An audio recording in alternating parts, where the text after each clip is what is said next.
অবিশ্বাস্য সব ঘটনা ঘটে চলেছে এবং এর মধ্যে সবচেয়ে যেটা আশ্চর্য সৃষ্টি করেছে যে বর্তমান যে অন্তর্বর্তী সরকার, যে সরকারের পেছনে বিপুল জনসমর্থন রয়েছে, সেই সরকারকে হটানোর একটা ষড়যন্ত্র ব্যর্থ হয়ে গেছে।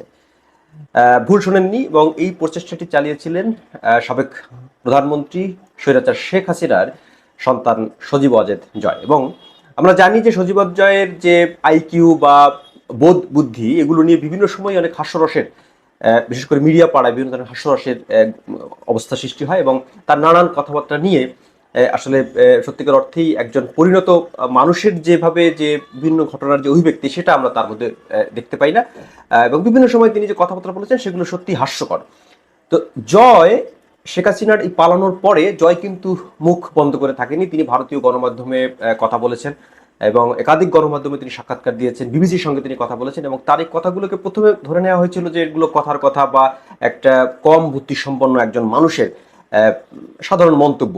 কিন্তু সময় যত যাচ্ছিল ততই বোঝা যাচ্ছিল যে কেউ না কেউ তাকে নাড়াচ্ছে এবং তাকে বুদ্ধি পরামর্শ দিচ্ছে এবং তার এই বক্তব্যগুলো দেখলে আমরা বুঝতে পারবো।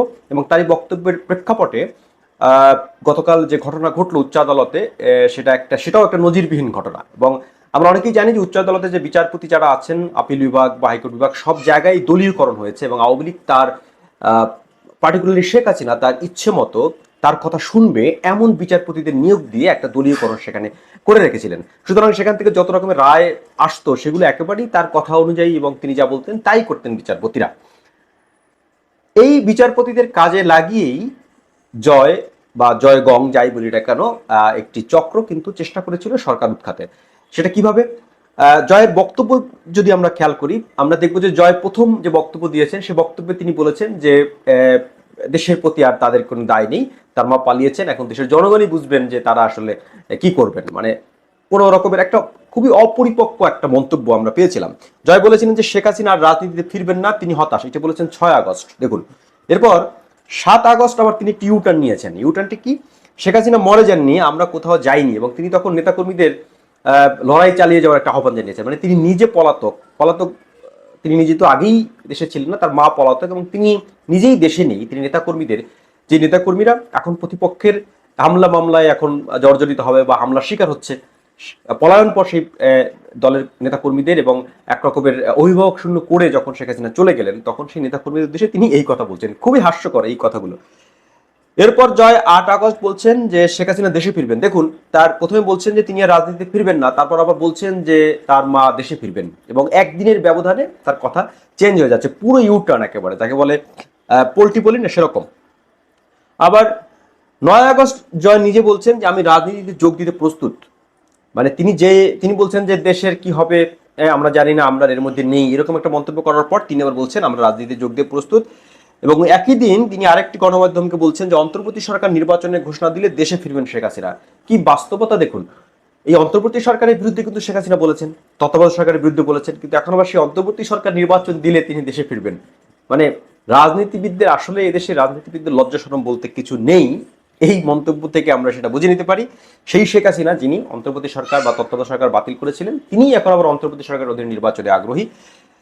10 আগস্ট জয় সজীব ওয়াজেদ জয় যে মন্তব্য করেছেন, এই মন্তব্যটি সবচেয়ে তাৎপর্যপূর্ণ এবং এই মন্তব্যের মধ্য দিয়েই তার এই যে সরকার হটানোর ষড়যন্ত্র, শেখ হাসিনাকে আবার ফিরিয়ে আনার যে তৎপরতা, সেই তৎপরতার ইঙ্গিত পাওয়া যায়। সেটি উনি বলছেন যে শেখ হাসিনা পদত্যাগ করেননি, তিনি এখনো প্রধানমন্ত্রী, এটা বলছেন 10 আগস্ট। এবং এই ঘটনার পরই উচ্চ আদালতে কিছু ঘটনা ঘটতে থাকে। সেই ঘটনাগুলো কি কি? উচ্চ আদালতের মানে প্রধান যে বিচারপতি ওবায়দুল হাসান, আপনারা জানি যে তিনি শেখ হাসিনার একেবারে ঘনিষ্ঠ লোক, একসময় ছাত্রলীগের নেতাও নাকি তিনি ছিলেন এবং নানান রকম বিতর্কে তিনি বিতর্কিত। সেই ব্যক্তি ফুল কোর্ট সভা ডেকেছেন। ফুল কোর্ট সভা হচ্ছে সুপ্রিম কোর্টের সব বিচারকদের নিয়ে একটি সভা এবং সেখানে অনেক গুরুত্বপূর্ণ সিদ্ধান্ত নেওয়া হয়। তো এই সভা ডাকার উদ্দেশ্য কি ছিল?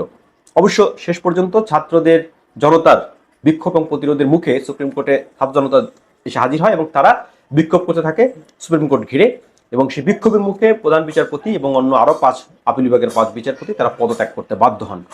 মানে উচ্চ আদালতে নজিরবিহীন এই ঘটনাও ঘটেছে।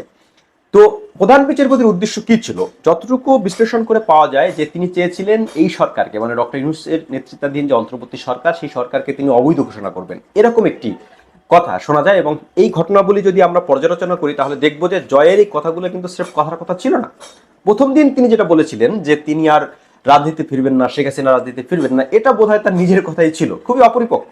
রাজনীতিতে শেষ বলে কিছু নেই। এরপরে যখন তার কথাবার্তা আস্তে আস্তে চেঞ্জ হতে থাকে, তখন বোঝা যাচ্ছিল যে কেউ না কেউ বা কোনো চক্র তাকে দিয়ে এই কথাগুলো বলাচ্ছে। এবং শেষ পর্যন্ত 10 আগস্ট তিনি নিজেই কিন্তু তার এই বক্তব্যের মধ্য দিয়ে পুরো এই যে পাল্টা কু, যেটাকে জুডিশিয়াল কু বলছেন অনেকে, সেই কু কিন্তু রুখে দিতে সক্ষম হয়েছে সাধারণ জনতা এবং ছাত্ররা। সত্যি বলতে বাংলাদেশের এখন যে সরকার আছে, আমরা অনেকেই মনে করি যে এটি নির্বাচিত সরকার থাকাটাই বাঞ্ছনীয় ছিল, কিন্তু এখন যে সরকার আছে সেই সরকারের উপর একটা দায় আছে আগামী একটা সুষ্ঠু নির্বাচন করা এবং নির্বাচনের মাধ্যমে জনগণের প্রতিনিধির কাছে দায়িত্ব হস্তান্তর করা। এবং প্রধান বিচারপতির নেতৃত্বে তিনি যে ফুল কোর্ট, সেখানে যদি এরকম কোনো আদেশ দেওয়া হতো যে বর্তমান যে সরকারটি আছে ডক্টর ইউনূসের নেতৃত্বাধীন, এটা সাংবিধানিকভাবে বৈধ নয়, তাহলে কিন্তু আরো ধরনের সংকট তৈরি হতে পারত। এর সঙ্গে আরো কয়েকটি ঘটনা আমরা মিলিয়ে দেখতে পারি। গোপালগঞ্জের যে ঘটনাটা দেখি, সেখানে প্রতিদিনই বিক্ষোভ হচ্ছে এবং গতকাল সেখানে অপ্রীতিকর ঘটনা, সহিংসতার ঘটনা ঘটেছে। সংখ্যালঘুদের সামনে নামিয়েও নানান রকমের কথা সামনে আনা হচ্ছে, যে শুধু সংখ্যালঘু না, মানে প্রতিপক্ষ হিসেবে অনেকের বাড়িতেই হামলা ঘটনা ঘটেছে। এগুলো খুব নিন্দনীয়, খুবই নিন্দনীয়, এবং এগুলো বন্ধ করতে হবে দ্রুত। কারণ এই ঘটনাগুলো সামনে রেখেই নানা রকমের ষড়যন্ত্র কিন্তু করা হবে। তো এই সরকারকে এখন পর্যন্ত জনসমর্থন আছে এবং এই সরকারকে অনেকগুলো কঠিন সিদ্ধান্ত নিতে হবে। সবচেয়ে বড় কথা হচ্ছে সরকারের লেন্থ দীর্ঘায়িত করা কোনোভাবেই যাবে না। নির্বাচিত সরকারের কাছেই দায়িত্ব হস্তান্তর করতে হবে এবং সেটা যত তাড়াতাড়ি করা হবে ততই দেশের জন্য মঙ্গলজনক।